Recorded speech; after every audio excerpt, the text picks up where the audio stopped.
So let me just outline a few of these arguments. One would be the contingency argument for God's existence. And this argument basically goes like this. Premise one, that everything that exists has an explanation of its existence, either in the necessity of its own nature or else in some external cause. Secondly, the universe exists. So from those first two premises, it follows that the universe has an explanation for its existence, either in the necessity of its own nature or else in some sort of an external cause. The third premise is that the best explanation for the existence of the universe is a personal, transcendent mind, from which it therefore follows that a personal, transcendent cause of the universe exists.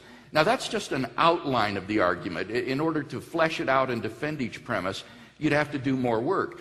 This is one of the most popular and oldest arguments for the existence of God in Western philosophy. And I was shocked in Dawkins' book, he doesn't even talk about this argument. He just completely ignores it.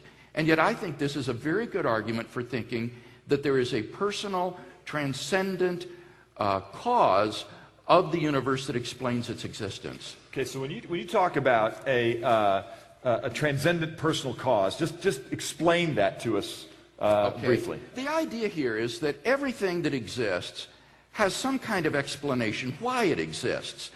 Either it exists by a necessity of its own nature. What would be an example of that? Well, many philosophers think that mathematical objects exist in this way, things like numbers and sets and other mathematical objects. If these things exist, they don't have causes of their existence. They simply exist by a necessity of their own nature. It's impossible for them not to exist. Other things are contingent in their existence. That is to say, they have external causes for why they exist, that explain why they exist. Examples would be things like mountains and people and trees and chairs and galaxies. These have external causes.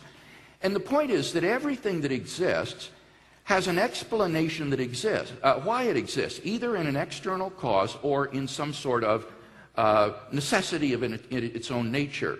So that's what we mean when we talk about an explanation of something's existence. And the argument is that since the universe doesn't exist by a necessity of its own nature, the universe is not a necessary being like a mathematical object. It must have an explanation in an external cause. And this cause would have to be something that is beyond the universe, and therefore beyond space, beyond time, beyond matter and energy, a non-physical, immaterial, spiritual entity which has brought the universe into being. And the only thing that we know that could fit that kind of description would be an unembodied mind, a consciousness, a sort of transcendent consciousness without a body that brought space-time and all of its contents into existence. Okay, so you're moving now into the argument from creation, the cosmological argument, a little bit in the sense that we're saying now this uncaused cause, this thing that didn't have to be here is here.